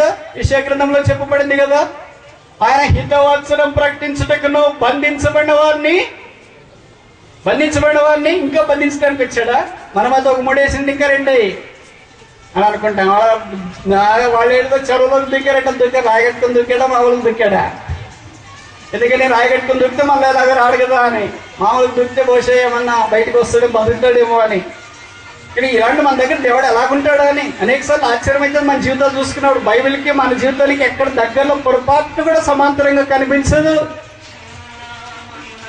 రోజులు గడుస్తున్న కొలది, క్రీస్తు కొరకు మనం జీవిస్తున్న కొలది, మనం క్రీస్తు యొక్క సారూప్యంలోనికి మార్చబడుతున్నామంటే బైబిల్లోని మొదటి పుస్తకమైన ఆదికాండములోనే అబ్రహాము దేవుని ప్రజల పక్షాన, తన బంధువుల పక్షాన, తన వారి కొరకు ఇంత ప్రయాసపడితే ఇప్పుడు కొత్త నిబంధనలోనికి వచ్చినాం. పాత నిబంధన అంతా దాటేసి వచ్చినాం, సెలవు దగ్గరికి వచ్చినాం, పత్రికలు దాటేసి వచ్చినాం, సంఘకాలంలో ఉన్నాం. ఇంకా పాత నిబంధనల్లో కూడా మనం అడగబెట్టకుండా ఉంటే ఎక్కడున్నామని? మనకి సర్వోన్నతుడైన దేవుడు ప్రత్యక్షమవుతాడా? అవుతాడా కాడా? అందుకనే కదా మనం ఇలాగే ఉండిపోయాం. అందుకనే కదా రొట్టె రసం ఆయన మన దగ్గరికి తీసుకురావట్లేదు. ఏంటంటే ఆదివారం బాగానే చేస్తున్నాం కదా, బాగానే చేస్తున్నాం. ఆదివారం ఆనవాయితీగా ఆయన మన దగ్గరికి వచ్చి మనల్ని ఆశీర్వదించాలి కదా. నేను వారి యొద్దకు వచ్చి వారిని ఆశీర్వదించేది. దేవుడు మన యొద్దకు వచ్చేటట్లుంది మన బ్రతుకు. ఎవరు మన దగ్గరికి వచ్చేటట్లుంది మన బ్రతుకు? ఏం చెప్పారు మనం? మీకు అర్థమైందా? దేవుడు మన యుద్ధకు వచ్చేటట్లుందా మన బ్రతుకు? మొదటిది. రెండవది, ఎవరు మన యుద్ధకు వచ్చేటట్టుంది మన బ్రతుకు? వెరీ గుడ్, బాగా చెప్పారన్న. లేట్గానే లేటెస్ట్గా చెప్పినారు. దేవుడు మన యుద్ధకు వచ్చేటట్టు మన బతుకులేదు. ఎవరు మన యుద్ధకు వచ్చేటట్టు మన బతుకుంది? సాతానుడు మన యుద్ధకు వచ్చేటట్టు బతుకుంది. చూడండి, దానియేలు గ్రంథములో 3వ అధ్యాయంలో అనుకుంటా, అక్కడ నెబుకద్నెజర్ రాజు దినాల్లో 3 యవనస్తులు మనకు కనిపిస్తున్నారు. వారిని ఎలాగైనా చిక్కించుకొని బబులోను యొక్క సామ్రాజ్యములో వారు ఎలాగైనా చేయకూడని పని చేయడానికి కొంతమంది పన్నాగం పన్నారు. అన్నీ ఎలాగైనా సరే వారికి నష్టం కలిగించాలని ప్రయత్నం చేశారు. నష్టం కలిగించాలని ప్రయత్నం చేసే ఆత్మ ఎవరిది? సాతానుడి. బంధించాలని ఆత్మ ఎవరిది? సాతానుడి. విడిపించలేని ఆత్మ ఎవరిది? యేసు ప్రభువుది. సరే, 3 వ్యక్తులు తీసుకెళ్ళి శద్రక్ మేషక్ అబేద్నెగోలను అగ్నిగుండంలో వేసినారు. కదా రాజు అన్నాడు, మనం ఎంతమంది వేసాం? 3, 4, 2, 1, ఎవరినై లేదా? ఎంతమందిని చెప్పారు? రాజే చెప్పాడు. నాకు 4 కనిపిస్తున్నారు, మనం 3 వేసినట్టున్నామేంటి? ఎవరు వచ్చారు అక్కడికి? 4వ వారి రూపము ఎవరి రూపం? దేవదూత రూపం. అంటే యేసు ప్రభు వాళ్ళ దగ్గరికి వచ్చాడు. యేసు ప్రభు వచ్చేటట్లు వాళ్ళకి బతుకుంది. మన బతుకు ఎలాగుంది? అంతదాకా యేసు ప్రభు పొరపాటున వస్తాడని వీళ్ళు ఏమని బాగా వింటే బాగుపడతారేమో అని అనుకొని సాతాను ఎదురు నుండి మనం తప్పించబడి అలాగే ప్రభుత్వం జీవిస్తుంటే ప్రభు మన దగ్గర ఉంటే మన బతుకు చూసి ఆయన పరిగెలు తీస్తాడేమో. వీళ్ళ దగ్గరకా ఎట్లుంటాడు? ఉంటాడా ఉండడా? మన బతుకు చూస్తే ఎవరు ఉంటారు మన దగ్గర? వస్తున్నాం, వింటున్నాం, పోతున్నాం, కానీ ప్రభు నన్ను మార్చయ్యా అని ఎప్పుడన్నా అనుకున్నామా? నేను మారున్నా, నేను ఇలాగే ఉన్నా. నేను రక్షించబడిన వాడి గురించి మాట్లాడట్లేదు, రక్షణ లేని వారిని గురించి మాట్లాడట్లేదు, రక్షించబడిన వారిని గురించే మాట్లాడుతున్నాను. రక్షించబడిన మనం ఇంకా అక్కడే ఉంటే, అబ్రహాము దేవుడు మన దేవుడు ఎలాగవుతాడు? మహిమగల దేవుడి దగ్గరే మనం ఉంటే సర్వోన్నతుల దేవుడి దగ్గరికి ఎలాగొస్తాము? సర్వోన్నతులకు దేవుడి దగ్గరికి రావాలంటే బంధకాలు ఉన్న లోతు లాంటి వారిని విడిపించినప్పుడు మాత్రమే సర్వోన్నత దేవుడు మన దగ్గరికి వచ్చి మనల్ని ఆశీర్వదించాలని కోరుతాడు. మనల్ని ఆశీర్వదించకుండా ఉన్నాడు, మనం ఇంకా ఆశీర్వదించబడలేదంటే కారణం ఏంటి? బహుశా మనము లోతులాగా బంధించబడిన వారిని విడిపించటం లేదేమో. ఈ సర్వోన్నతుడైన దేవుడు మనం దర్శించడానికి ఇష్టపడ్డాడు. ఈ మధ్యాహ్నము ఆ దేవుని వెలుగులోనికి రావడానికి మనం ప్రయత్నం చేస్తాం. మూడోది అబ్రహాంకి ఎలాంటి దేవుడు అంట? 15వ అధ్యాయం, ఆదికాండం 15వ అధ్యాయం.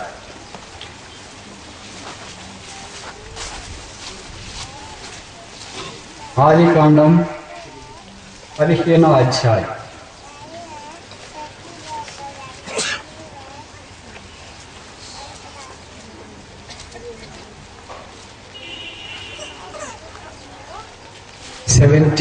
చాప్టర్ 17, 17:1-7.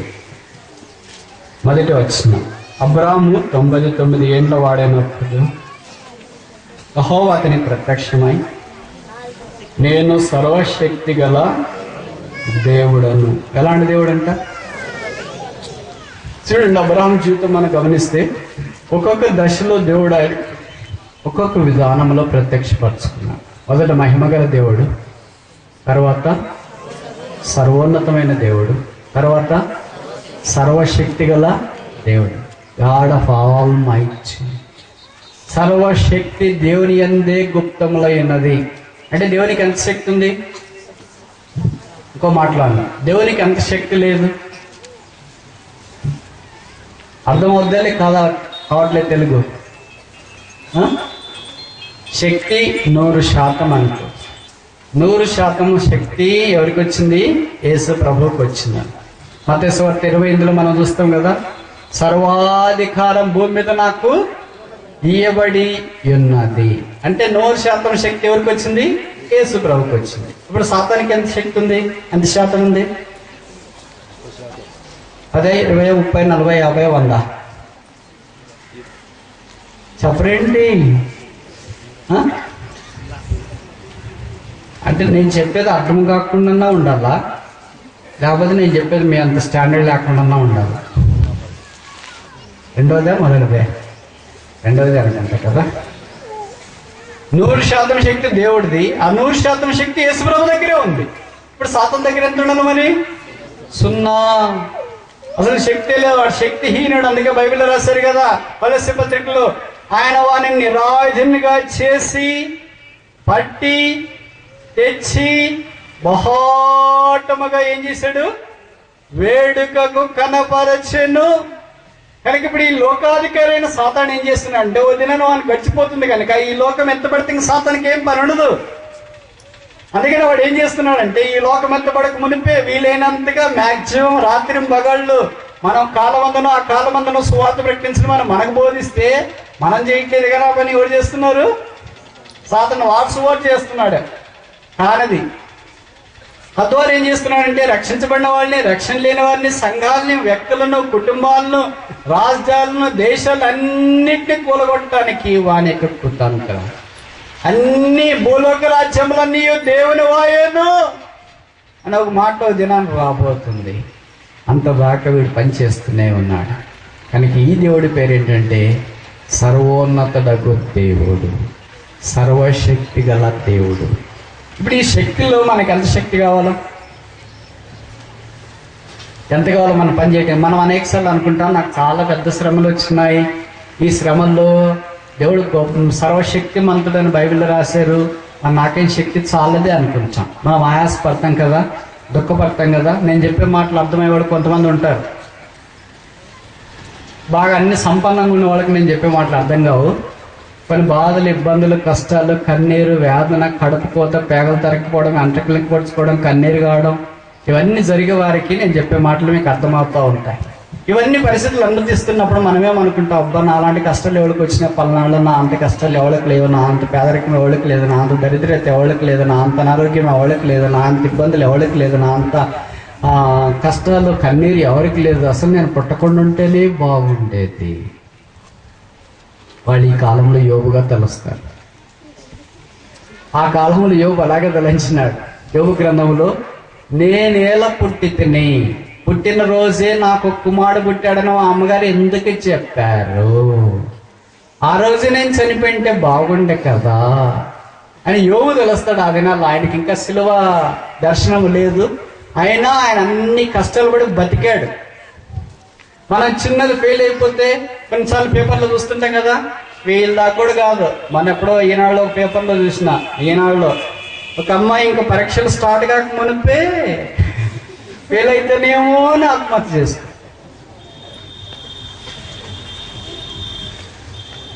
రాసి ఫెయిల్ అయిన తర్వాత ఏదైనా బాధపడితే దానికి అర్థం ఉంది, కానీ రాయకుండానే, ఆలోచించకుండానే, చేరకుండానే, వెళ్ళకుండానే, పని చేయకుండానే ఇది చేయటానికి దేవుడు మనల్ని ఈ భూమి మీదకి పంపించలేదు. దేవుని ఆత్మ పిరికితనం కలిగిన ఆత్మ కాదు, ఇంద్రియ నిగ్రహం కలిగిన ఆత్మ. వెనకపోవడం ఏంటి? పరీక్షలు వస్తే సింహం దగ్గరికి వెళ్ళేవాళ్ళంట. సింహమా నీకు హాల్ టికెట్ ఇచ్చినారు, ఇదిగో అలా చింతలో స్కూల్లో నీకు అక్కడ వేసారంట సెంటర్, అక్కడికి వెళ్ళి రాస్తావా? పరీక్షలు నాకు భయం అని వెళ్తుందా? వెనక్కి వెళ్ళిపోతుందా? ముందుకు వెళ్తుందా? సింహమా నువ్వు ఎగ్జామ్స్ రాసావు కదా, రిజల్ట్స్ వచ్చినాయంటే నెట్లో ఈరోజు 11 గంటలకి రిలీజ్ చేస్తున్నారంట, చూసుకుంటా ఫెయిల్ అయితే జాగ్రత్త. వెనక్కి వెళ్ళిపోద్దా? కబరేంటి? సింహమా ఎక్కి ఇదేంటి ఈస్టర్కి బట్టలు లేవంటే కొత్త బట్టలు. సింహమా మీ నాన్నగారు, మీ అమ్మగారు, మీ అన్నయ్య వాళ్ళు అందరూ ఎక్కడికి వెళ్ళారో తెలియదు, అసలు నువ్వు ఒక్కడ ఎక్కడ ఉన్నావు, 2 నెలల భయం మీద కరెంటు పోతుంది. సింహం ఏమంటుంది? అరే నాకు భయం వేస్తుంది, ఇక్కడ నేను ఒక్కడే ఉన్నాను అని అంటుందే. కబరేంటి? నువ్వేమన్నా సింహం దగ్గరకు తీసుకెళ్ళు, పరీక్ష పేపర్ అన్నా తీసుకెళ్ళు, రిజల్ట్స్ వచ్చిన నెట్ అన్నా తీసుకెళ్ళు, జాబ్ వచ్చిందన్నా తీసుకెళ్ళు, రాందన్నా తీసుకెళ్ళు, తర్వాత బాధలన్నా తీసుకెళ్ళు, కష్టాలన్నా తీసుకెళ్ళు, ఇబ్బందులన్నీ తీసుకెళ్ళు. అక్కడే ఉన్నావేంటి, అవ్వూరు లేరేంటి, ఎట్లా అంటున్నాను ఆయన? నువ్వు ఎట్లయినా మాట్లాడు. సింహం ఏమంటుంది? అరే బాధపడతా, అవును కదా నేను ఒక్కళ్ళే ఉన్నాను, ఇంత పెద్ద ఊర్లో మా ఇంట్లో ఏమన్నాకైతే కరెంటు పోతే నాకు ముందే పోయి ఉంచి పొద్దుంట్లో వస్తాయి. ఈ వీళ్ళంతా సింహాలు ఎట్లయితారండి? బైబిల్లో రాశారు, నీతి మంతులు సింహం వలె. పరీక్షలు అంటే ఎందుకు భయమా అని, రిజల్ట్స్ అంటే ఎందుకు భయమా అని, ఎందుకంటే రాయలేదు కదా బ్రదా. ఇక అన్నిటికీ పరీక్షలకే భయపడుతుంటే, రిజల్ట్స్కే భయపడుతుంటే, ఉద్యోగం రాలేదనే భయపడుతుంటే, పెళ్లి కాలేదు, పిల్లలు కాలేదని భయపడుతుంటే, ఇంకా పెద్ద పెద్దవన్నీ ఏమేమో రాబోతున్నాయేమో తెలియదు కదా. యోగు లాంటి ఉపద్రవాలు వస్తే ఇక్కడ ఎవరైనా ఉంటామా? వారు పార్ట్ నేను ఉండను ఫస్ట్ దానికి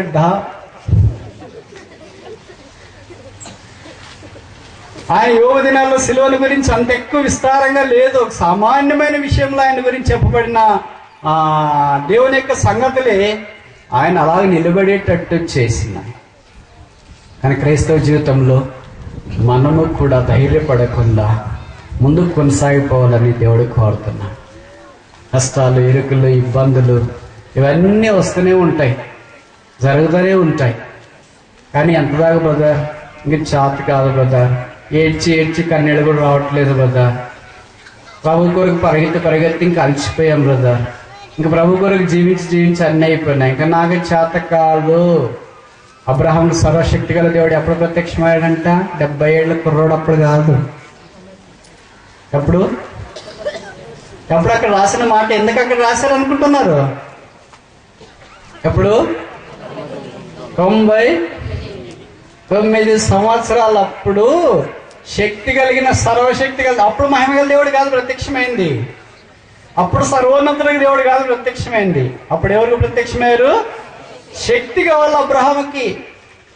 మృతతుల్యమైన శరీరంలో నుండి దేవుడు కుమారుని భూమి మీదకి తీసుకురావాలని కోరుతున్నాడు. దేవుని శక్తి లేకుండా, దేవుని శక్తికి వెలుపట మనం చేసేదంతా నిష్ప్రయోజనం. అనేకసార్లు మనం ప్రార్థన చేస్తాం, ప్రభువా నీకు వేరుగుండి మేమేం చేస్తాము నాయన అంటే, సాతాను అనుకుంటున్నాడు అన్ని చేసేది ఆయనకు ఎరగవండేగా, మళ్ళీ ఎంత బాగా ప్రార్థన చేస్తాం. చేయాలి కదా భక్తితో, లేకపోతే ప్రజలు ఏమని. మనం ప్రార్థన చేసేదానికి, పాడేదానికి, జీవించేదానికి ఎక్కడ విశ్వం అంతా కూడా పోలిక ఉండదు కదా, ఉందా లేదా? నేను అందుకే ఆలోచిస్తుంటే ఎప్పుడు బాధ వేస్తుంది, ఏం చేయాలా? వాక్యానికి విశ్వమంతైన దగ్గరలో, శిలువ మార్గంలో కనీసం కాలబెట్టడానికైనా, శిలువ వైపు చూడటానికైనా చేసేవన్నీ మన పద్ధతులే. కానీ నువ్వు లేకుండా ఏం చేయలేమయ్యా, ఈ చిత్తమే జరగదు కాక అన్నీ మన చిత్తాలే చేస్తాం. అబ్రహాము చిత్తం ఏంటంటే, అబ్రహాం చిత్తం ఏంటి? అబ్రహాము శక్తి ఏంటి? నేను చెప్పే మాటలు మీకు అర్థమవుతున్నాయా? అబ్రహాము చిత్తం ఏంటి? అబ్రహాము శక్తి ఏంటి? అబ్రహాము శక్తి ఏంటి? ఇష్మాయేలు. అబ్రహాము చిత్తం ఏంటి? ఇష్మాయేలు. శారా చిత్తం ఏంటి? శారా చిత్తం ఏంటి? హాగరు. శారా చిత్తం ఏంటి? హాగరు. ఇంకెలాగో నాకు పిల్లలు పెట్టట్లేదు కదా, ఇంకంత అయిపోయింది కనుక ఎదుగో హాగరు ఉంది అని శారా చిత్తం. అబ్రహాం చిత్తం ఏంటి? హాగరు ద్వారా ఇష్మాయేల్. కానీ దేవుని చిత్తం ఏంటి? శారా ద్వారా ఇస్సాకు. అనేక సందర్భాల్లో మన చిత్తమైన ఇష్మాయేల్ని కనటానికే మనం ప్రయత్నం చేస్తాం. ఏమైనా సరే ప్రభా, ఎవరో ఒకరు ఉన్నట్లే, కొంటిదో గుడ్డిదో నాటిదో ఎవరో ఒకళ్ళు ఇష్మాయిలో ఉన్నట్లే, ఏ లేదని వాళ్ళు ఎవరో ఒకళ్ళు ఉంటా మంచి లేదని వాళ్ళు ఎవరో ఒకళ్ళు ఉంటే మంచిదే అని అనుకున్నావు. ఆ దినాన్ని అనుకునింది ఈ దినానికి కూడా ఇంకా జరుగుతూనే ఉంది. ఆ దినాన్ని అలా కాకుండా అబ్రహాము, లేదు ప్రభా నీ శక్తే, నువ్వు ఇస్తే తీసుకుంటా, లేకపోతే నాకు అవసరం లేదు, నా చిత్తం వద్దు, నా శక్తి వద్దు, నాది ఏది వద్దు, నీ శక్తే కావాలని ఉంటే ఇష్మాయిల్ రాకుండా ఉండేవాడేమో. ఇష్మాయిల్ లేకపోయింటే ఒకే ఒక్కడు, ఎవరు? ఇస్సాక్. ఇస్సాక్ అంటేనే ఏంటంటే నవ్వు అంట. ఒకళ్ళు నవ్వుతున్నారు, ఏంటో నీ పేరంటే నవ్వన్నా, ఏంటమ్మా నీ పేరంటే నవ్వన్నా. ఎక్కడికి వెళ్ళినా టీచర్లు అందరూ అడుగుతుంటారు కదా, ఏంటో నీ పేరు? నవ్వు. ఏం నవ్వురా? చిరునవ్వా, పెద్ద నవ్వా, ఏదో ఒకటి రాసుకోసా. ఇసాక్ ఎక్కడికి వెళ్ళంటే ఏంటో నవ్వని పెట్టేసారు, మీ నాన్నగారు అమ్మగారు ఇంకేం పేర్లు కనిపించినదా ఏంటి? దేవుడు పెట్టిన పేరు. దేవుడు ఏం కలిగజేస్తాడంట? 21:6 ఆదికాండం 21:6.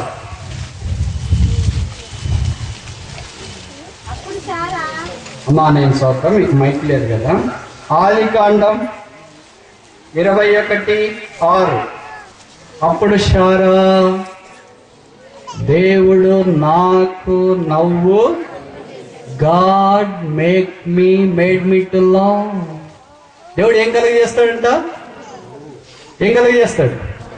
నవ్వు. మనుషుడు ఏం కలిగజేస్తాడు? తప్పరేంటి? తెలీదా మీకు? మీరు మనుషులు ఇక్కడ ఎవరు లేరు అనుకుంటా కదా. మనుషులు ఏం కలిగజేస్తారు? ఏడ్పు కలిగజేస్తారు. దేవుడు కలిగజేస్తే ఏం కలిగజేస్తారు? ఇప్పుడు అబ్రహాం ఏడ్చే స్థితికి, శారా ఏడ్చే స్థితికి ఎవరు వాళ్ళు తెచ్చుకున్నారు. ఎందుకని ఇప్పుడు అబ్రహాం హాగర్ని ఇష్మాయిల్ పంపిస్తామంటే ఎంత బాధపడిపోయాడు. హాగర్ అయితే ఇంకెలాగైనా శారా అయితే ఎలాగైనా వాళ్ళని పంపించేసేలేని ఎంతో బాధపడింది. కానీ ఇప్పుడు ఇస్సాకు వచ్చేటప్పటికి దేవుడు నాకు నవ్వు కలుగచేశాడు. దేవుని చిత్తములో మనం ఉన్నప్పుడు, దేవుని శక్తి ద్వారా మనం దేవుని కార్యాలు జరిగించడానికి పూనుకున్నప్పుడు మన నోటి నుండి ఏముంటుంది? నవ్వు. వారి కళలు కనిన వారి వల్లే ఉంటారు. ఇప్పుడు మన నోటి నిండా నవ్వు లేదంటే కారణం ఏంటంటే దేవుని శక్తి ద్వారా మనం చేయట్లేదేమో. ఆయన పేరు సర్వశక్తి గల దేవుడు. దేవుని శక్తి లేకుండా నేను ఇంతదాకా చాలా కార్యం చేశాను, కానీ ఇది మొదలుకొని నీ శక్తి ద్వారా చేస్తాను. శక్తి చేతును బలం చేతును కాక నా ఆత్మ ద్వారా దీన్ని చేతును. దేవుని ఇల్లు, దేవుని ఇంటి దగ్గర మనకు మొదటి పరిచయం వ్యక్తి అబ్రహాం. అబ్రహాం యొక్క దేవుడు ఎలాంటి వాడో ఆలోచించడానికి ఆరంభించిన. మొదటిది ఏంటి? మహిమగల దేవుడు. రెండవది ఏంటి? సర్వోన్నతుడైన దేవుడు. మూడవది ఏంటి? సర్వశక్తి గల దేవుడు. ఇక 2 విషయాలు చూసి మనం ముగిస్తాం. ముందుకు వెళ్ళడానికి ప్రయత్నం చేస్తాం. 18వ అధ్యాయం ఆదికాండం 18. ఆదికాండం 18. Genesis chapter 18. ఆదికాండము 18:25. ఆదికాండం 18:25. ఆ చొప్పున చేసి దుష్టులతో కూడా నీతిమంతులను చంపుట నీకు దూరమవునుగాక, నీతిమంతుని దుష్టునితో సమముగా ఎంచుట నీకు దూరమవునుగాక, సర్వలోకమునకు తీర్పు తీర్చు దేవుడు న్యాయము చేయడా. ఇంగ్లీష్లో రాసినారు దేవుడు అని, మనకి తెలుగులో ఆ పదము కాకుండా మిగతా పదాల్లోనే కలిపేసిన. తీర్చువాడు, న్యాయము చేయడా. కనుక 4వ విశేషణం ఈ దేవునిలో ఉన్నదేంటి? తెలిసిపోయారా? సర్వలోకమునకు తీర్పు తీర్చు దేవుడు, లేదా న్యాయము చేయ దేవుడు. తీర్పు తీర్చు దేవుడు, న్యాయము చేయడా. సర్వలోకానికి దేవుడే తీర్పు తీరుస్తాడు. ఆ తీర్పు మొట్టమొదటి ఎక్కడ ఆరంభిస్తాడు? దేవుని మందిరం దగ్గరే ఆరంభిస్తాడంట. మనకే తీర్పు జరుగుతుంది. అందుకే ఆయన గొడ్డలి చెట్టు వేరున ఉన్నది, కళ్ళములో ఆయన చేట ఉన్నది. బైబిల్లో మనం చూస్తాం. గొడ్డలి చెట్టు వేరున ఉందంటే అర్థమేంటి? ఎవడన్నా చెట్టు వేరు దగ్గర గొడ్డలు పెడతారా? గొడ్డలు ఇంట్లో పెడతారా? గొడ్డలు ఎక్కడ పెడతారు? గొడ్డలు వాడేవాళ్ళు చెప్పండి. మీకు ఎవరికి అలవాట్లేదంటే నేను చెప్తాను. ఎందుకంటే నేను పిల్లప్పుడు గొడ్డలతో కట్టెలు నరికేవాడిని, పొలాలకు వెళ్ళేవాడిని. కనుక నేను గొడ్డలు వాడినా. గొడ్డలు మనం వాడిన తర్వాత ఎక్కడ తెచ్చి పెడతాం? ఇంట్లో తెచ్చి పెడతాం. తిరిగి వాడేటప్పుడు ఎక్కడ తీసుకెళ్తాం? ఎక్కడ వాడతామా అక్కడ పొలానికి మనం తీసుకెళ్తాం. గొడ్డలి చెట్టు దగ్గర కాదు. చెట్టు దగ్గర పెడితే పైన నరికేస్తాం. చెట్టు వేరు దగ్గర, అంటే వేరు దగ్గర ఒకసారి నరికేస్తే ఇంకేమైనా వస్తుందా? తీర్పు, దేవుని యొక్క తీర్పు బహుశా అలాగే ఉంటుందేమో. ఆయన ఎక్కడ ఆరంభిస్తున్నాడంటే ఈ తీర్పు దేవుని ఇంట్లో ఆరంభిస్తున్నాడంట. మన దగ్గర ఇది ఆరంభమవుతుంది. అందుకనే కదా ప్రకటన గ్రంథం 2-3 అధ్యాయాలు 7 సంఘాలు ఆసియాలో ఉన్నాయి, అక్కడ తీర్పు ఆరంభించినాడు. ఆ తర్వాతనే 6వ అధ్యాయంలో లోకంతో తీర్పు ఆరంభిస్తున్నట్లు ప్రకటన గ్రంథంలో మనం చూస్తాం. కనుక దేవుని యొక్క తీర్పు దేవుని ఇంటి దగ్గరే ఆరంభించబడి అలాగే కొనసాగించబడుతుంది. ఆ తీర్పులోనికి మనం రాకుండా ఉన్నట్టు కొరకై దేవుడు న్యాయవంతులని గుర్తించిన వారమై ఆయన న్యాయములోనికి మనం రావాలని దేవుడు కోరుతున్నాడు. ఆయన అన్యాయం చేయటానికి, అబద్ధం ఆడటానికి నరుడు కాడు, పశ్చాత్తాపడటానికి మానవుడు కాడు. చెప్పి చేయకుండానా. ఇక్కడ కొంతమంది కూర్చుని ఉన్నారు, చాలా ఇబ్బందులు కూడా ఎడుతున్నారు, వారికి ఇష్టమైన వారిని పోగొట్టుకున్నారు, కష్టాల్లో ఉన్నారు, ఏడుస్తున్నారు, కృంగదల్లో ఉన్నారు. ఏదో కొద్దిగైనా చేంజ్ ఉంటుందని బహుశా ఇక్కడికి వచ్చినారు.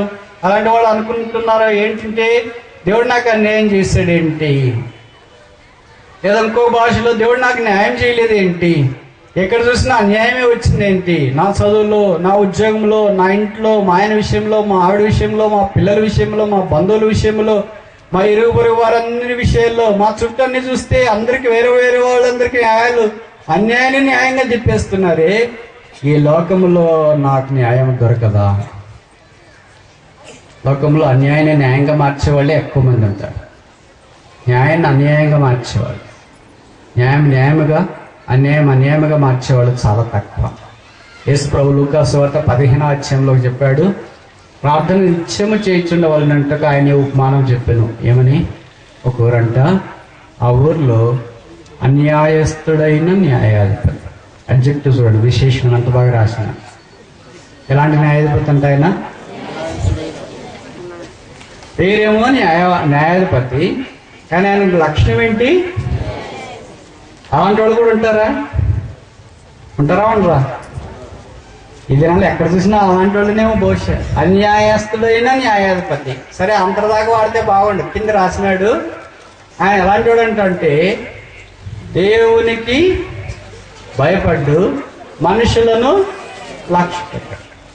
ఇంక ఇలాంటి వాళ్ళు ఉంటే ఎట్లా? మనుషులు కొంతమంది లక్ష్య పెట్టేవాళ్ళు ఉండాలి కదా. భార్య మాట వింటాడండి, కొడుకు మాట వింటాడండి, కూతురు మాట వింటాడండి, సేవకుడు మాట వింటాడండి, అలానే వాళ్ళు చెప్తే మాట వింటాడండి అనేవాళ్ళు ఉంటే పర్వాలేదు. ఆ ఎవరు భూమి మీద ఉన్న మానవుడు, ఏ మానవ పురుగు చెప్పినా ఆయన ఏంటంట.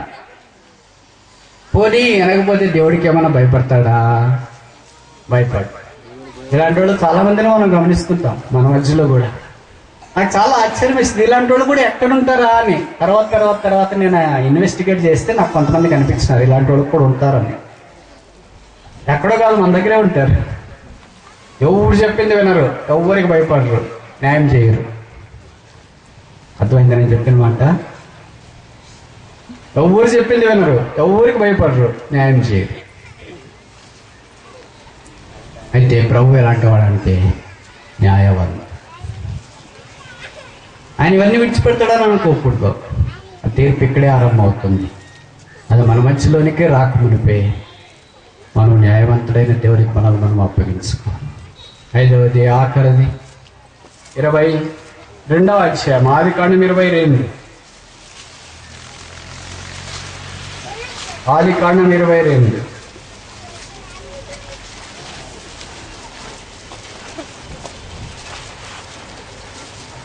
ఆదికాండము 22వ అధ్యాయం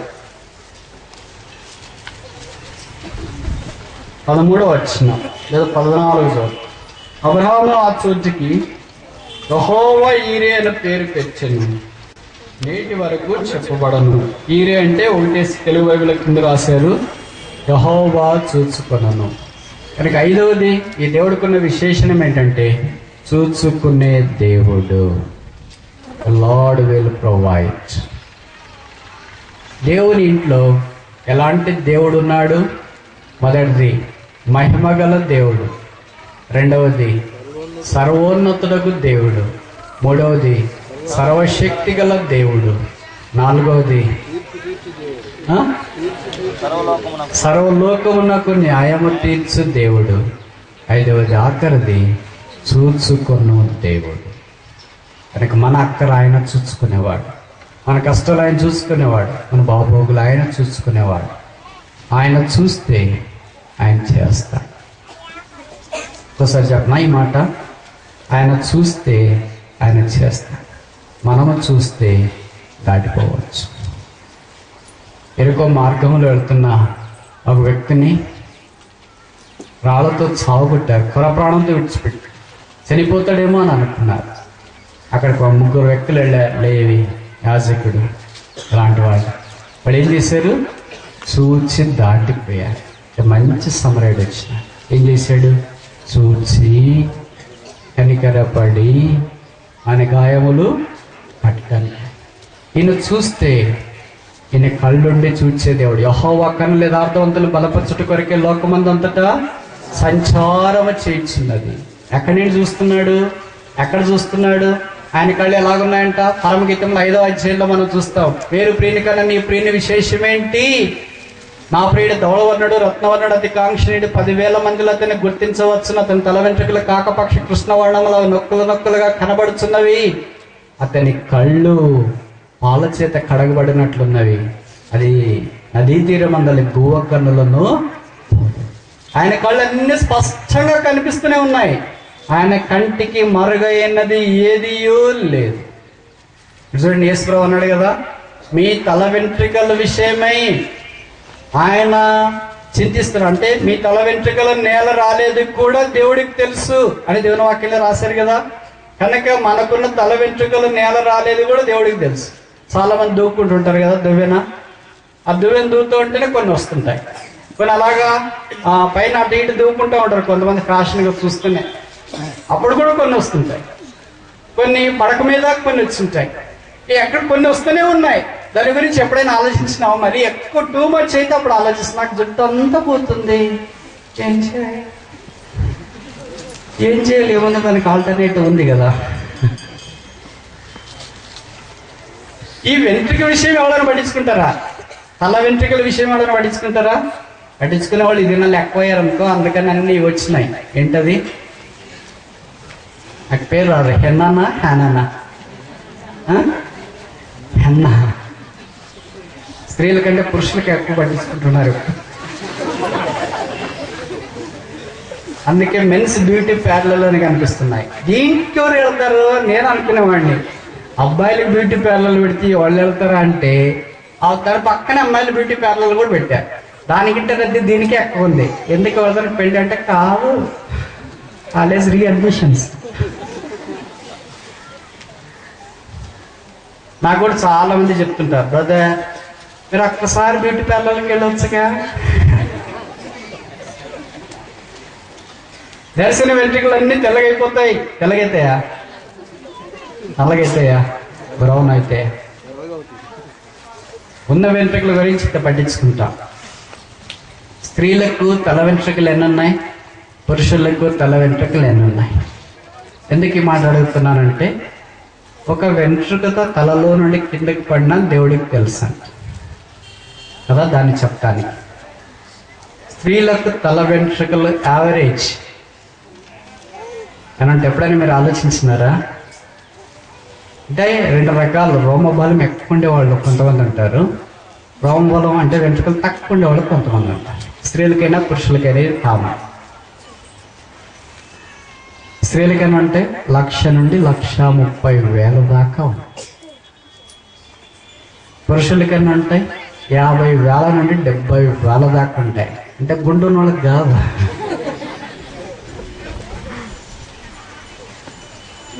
యావరేజ్ 1,00,000 తల వెంట్రుకలు వేసుకో. 1,00,000 తల వెంట్రుకల్లో ఒక్క వెంట్రుక రాలిపోయినప్పుడు ఎప్పుడైనా మనం బాధపడ్డామా? చాలా రాలిపోతే బాధపడతాం, కానీ ఏంటి జరుగుతుంది, దీనికి ఏమైనా వాడచ్చు, షాంపూ వాడచ్చా, ఏం వాడచ్చు అని ఆలోచిస్తాం. కానీ ఒక తల వెంట్రుక రాలిపోయింది అనుకో, ఒకటి రాలిపోయింది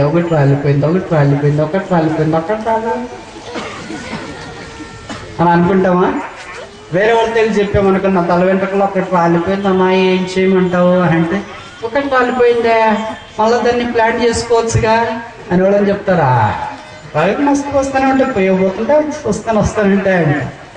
ఒక సామాన్యమైన దీని విషయమై దేవుడు అన్నాడు, నేను చూస్తున్నా, నాకు తెలుసు. మరి మనకు వచ్చే కష్టాలు దేవుడికి తెలియకుండా వస్తాయి, తెలిసి వస్తాయి.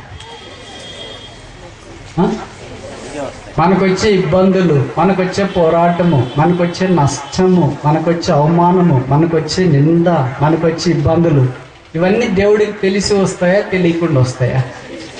కొన్ని మనం వడ్డీకి తెచ్చుకుంటాం అనుకో సొంతంగా మనమే. ఎందుకంటే మనకి ఎక్కువ అతి తెలివి కదా, అతిభక్తి. అతి తెలివితో అతిభక్తితో ఏం చేస్తామంటే కొన్ని మనమే తెచ్చుకుంటాం, కానీ కొన్ని దేవుడు మనకు నేర్పించడానికి అనుమతిస్తాడు. అబ్రహాం తన ఏకైక కుమారుణ్ణి ఆశల మీద అప్పగించడానికి దేవుడు సిద్ధపరిచినాడు. అబ్రహాము ఆ కొండ మీదకి వెళ్ళి బలిపీఠము కట్టి తన కుమారుని బంధించి బలిపీఠం మీద ఉంచి కత్తి పట్టుకొని దహన బలిగా అర్పించడానికి ఆరంభించినప్పుడు దేవుడు అన్నాడు, అబ్రామా ఆ పిల్లవాని మీద చేయి. వెంటనే అబ్రహాం చూస్తే కొమ్మలు దిగిన పుట్టేలు కనిపించింది. యెహోవా ఇక్కడ చూసుకు, ఇది నా అబ్రహాము లాంటి త్యాగం చేసే వాళ్ళని ఎవరూ లేరు, దేవుడు చేయమని కూడా కోరట్లేదు.